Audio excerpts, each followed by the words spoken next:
Hello दोस्तों, welcome to Hindi with Priyanka channel.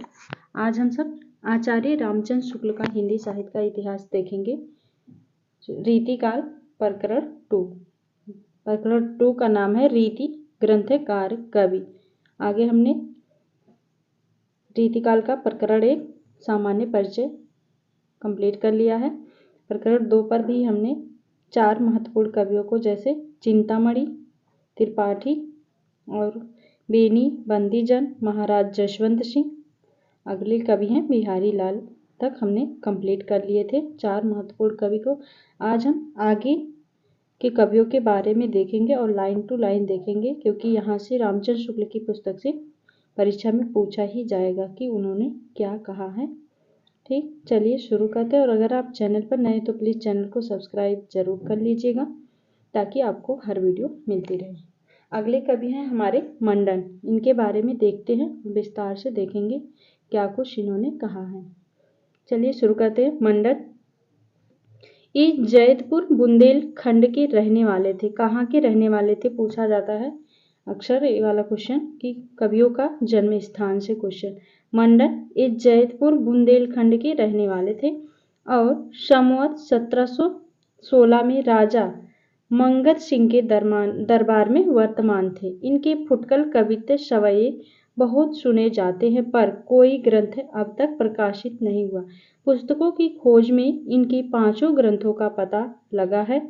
रस रत्नावली, रस विलास, जनक पचीसी, जानकी जू को ब्याह, नयन 50। मंडल का प्रथम 2 ग्रंथ रस निरूपण पर हैं, पर उनके नामों से ही प्रकट होता है। संग्रह ग्रंथों में इनके कवित्त सवये बराबर मिलते हैं। जय जय सुखद दुखद अब तेई तेई कवि मंडन बिछुरत। जदुपति यह पद भी इनका मिलता है।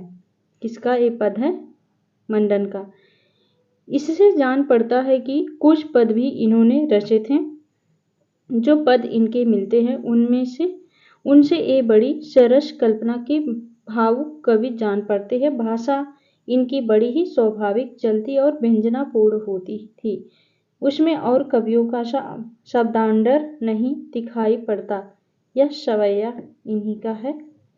अलिहो तो गई जमुना को सो कहाँ कहो वीर विपत्ति परी घहराए कैकारी घटा उन्हीं इतने में गागरी शीश धरी। मंडन का कवि है। अगले कवि हैं जो कि काफी का पूछा जाता है मतीराम के बारे में। मोस्ट इम्पोर्टेंट, इसको आप पूरा जरूर से अच्छे से देखिए। मतीराम के बारे में अक्सर पूछा जाता है। मतीराम ये रीतिकाल के प्रमुख कवियों में है और चिंतामणि तथा भूषण के भाई परंपरा से प्रसिद्ध है। मोस्ट इम्पोर्टेंट पूछा जाता है तीनों को कवियों का कि सगे भाई थे, चिंतामणि तथा भूषण और मतीराम। ये तिकवापुर जिला कानपुर में संवत 1674 के लगभग उत्पन्न हुए थे। बहुत दिन तक जीवित रहे। इनका जन्म स्थान है तिकवापुर जिला कानपुर। ये बूंदी के महाराज भाव सिंह के यहाँ बहुत काल तक रहे। उन्हीं के आश्रम में अपना ललित ललाम नामक अलंकार ग्रंथ संवत 1716 और 1745 के बीच किसी समय बनाया था। ललित ललाम मतीराम का। इनका छंदसार नामक पिंगल ग्रंथ महाराज शंभुनाथ सोलंकी को समर्पित है। इनका परम मनोहर ग्रंथ रसराज किसी को समर्पित नहीं है। पूछा भी जा सकता है कौन सा ग्रंथ किसी को भी नहीं समर्पित है? रसराज। इनके अगला ये जो छंदसार है महाराज शंभुनाथ सोलंकी को समर्पित है। इनके अतिरिक्त इनके 2 ग्रंथ और हैं, साहित्य सार और लक्षण श्रृंगार। बिहारी सतसई के ढंग पर इन्होंने एक मतीराम सतसई भी बनाई जो हिंदी पुस्तकों की खोज में मिली। इसके दोहे सरसता में बिहारी के दोहों के समान ही हैं। मतीराम की रचना की सबसे बड़ी विशेषता यह है कि उसकी सरलता अत्यंत स्वाभाविक है।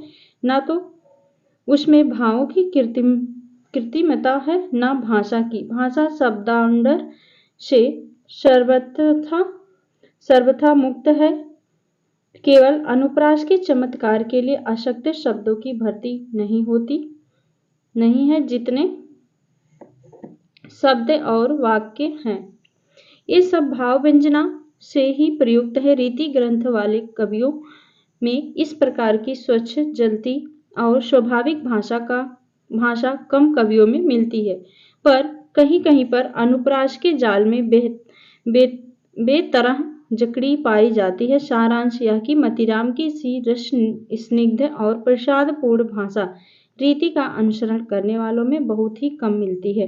भाषा के ही समान मतीराम के ना तो भाव कृत्रिम है और ना उनके व्यंजक व्यापार और चेष्टाएं भाव को आसमान पर चढ़ाने और दूर की कौड़ी लाने के फेर में ये नहीं पड़े हैं। नायिका के विरह ताप को लेकर बिहारी के समान मजाक इन्होंने नहीं किया है।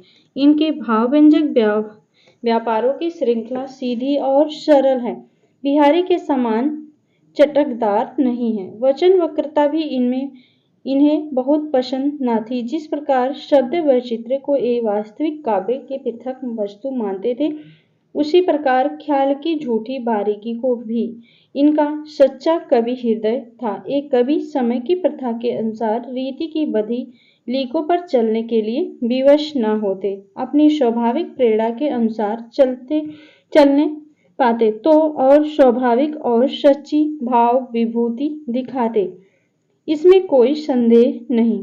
भारतीय जीवन में छांटकर लिए हुए इनके मर्म स्पर्शी चित्रों में जो भाव भरे हैं, वे समान रूप से सबकी अनुभूति के अंग हैं। रसराज और ललित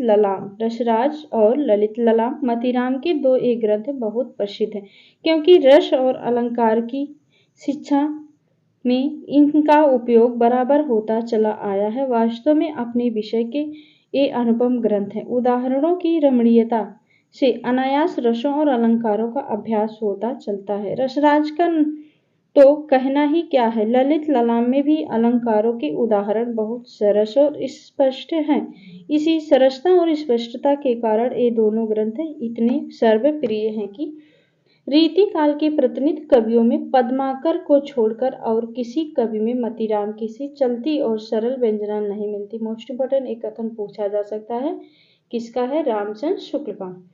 रीति काल के प्रतिनिधि कवियों में पद्माकर को छोड़कर और किसी कवि में मतीराम की सी चलती भाषा और सरल व्यंजना नहीं मिलती। बिहारी की प्रसिद्धि का कारण बहुत कुछ वाग वैदग्ध है। दूसरी बात यह है कि उन्होंने दोहे कहे हैं, इससे उनमें वह नाद सौंदर्य नहीं आ सका है जो कवित्व सवये की लय द्वारा संगठित होता है। मतीराम के कविता के कुछ उदाहरण दिए गए हैं। कुंदन को रंग फीको लगे, झलके अति आंगनी चारू गोराई, आखिन में अलसानी, चितौन में मंजू बिलासन की सराई, को बिनु मोल बिकात नहीं मतीराम लहे मुस्कानी मिठाई, ज्यों ज्यों निहारिये नीरे हवे नयनन त्यों त्यों खरी निकरे सो निकाय। ये है मतीराम के उदाहरण है।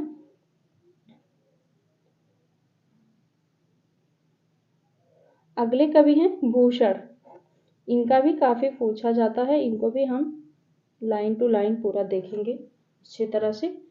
भूषण वीर रस के एक प्रसिद्ध कवि चिंतामणि और मतीराम के भाई थे। भूषण आगे हमने देखा था, इनका जन्मकाल 1670 है।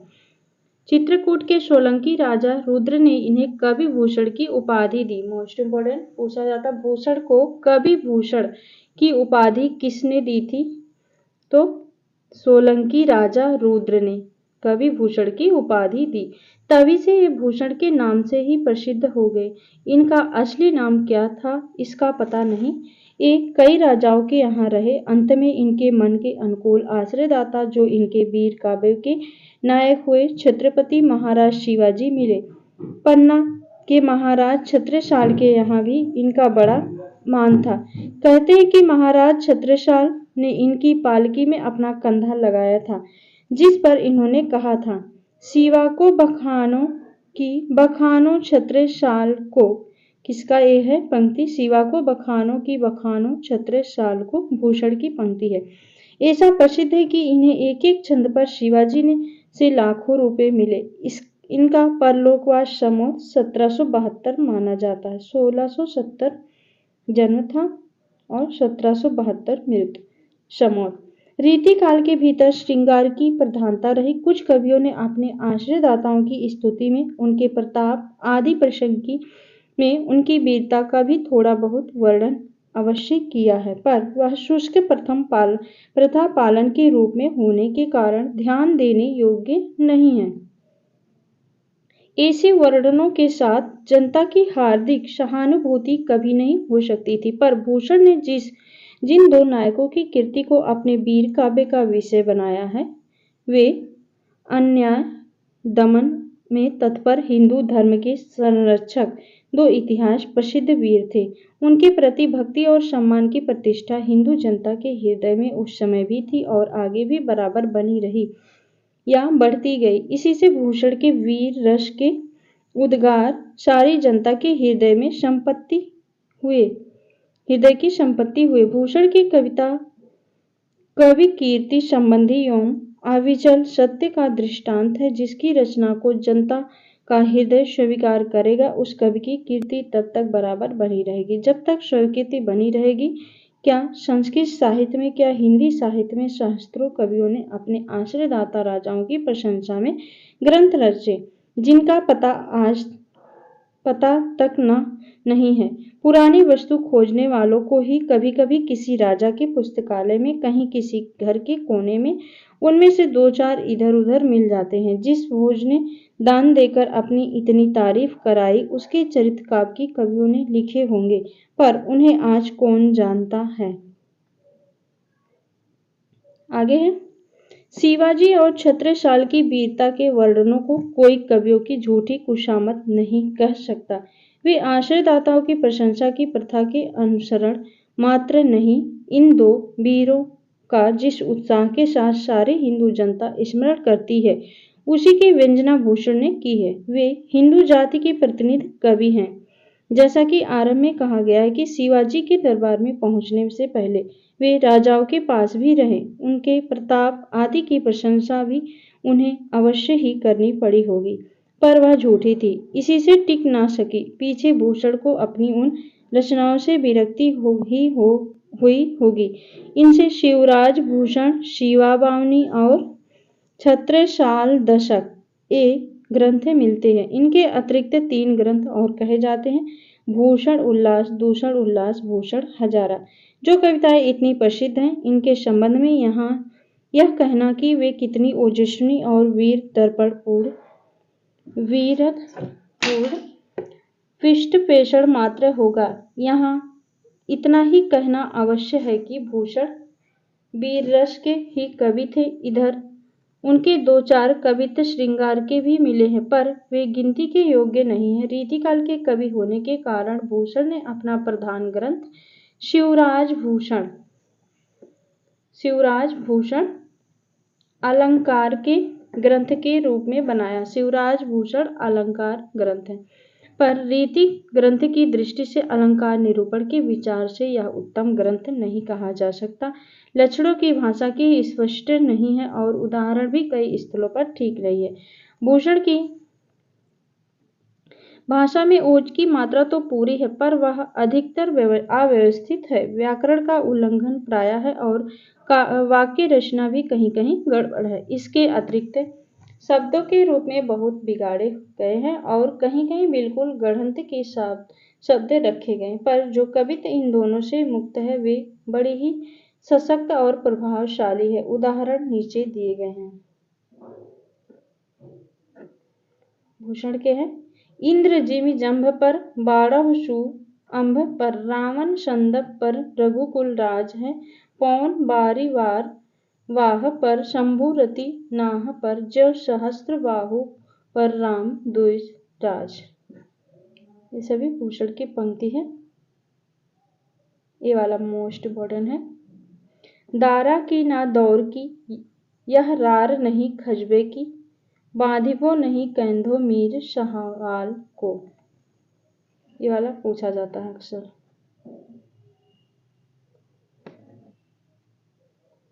आगे है, खग खगराज महाराज शिवराज जू को, अखिल भुजंग मुगल दल निगलो गो। ये रही भूषण की काव्य पंक्तियाँ। आज हमने यहाँ तक भूषण तक कंप्लीट कर लिया। आगे आने वाले वीडियो में हम कुलपति मिश्र से शुरू करेंगे और सभी कवियों को, जितने भी कवियों का रामचंद्र शुक्ल ने रीतकाल में वर्णन किया उसको हम कवर करेंगे। उम्मीद है अच्छा लगा होगा और यहाँ से आपके परीक्षा में काफ़ी हेल्प मिलेगा। मिलते हैं नेक्स्ट वीडियो में। और अगर आप चैनल पर नए तो प्लीज़ चैनल को सब्सक्राइब जरूर कर लीजिएगा।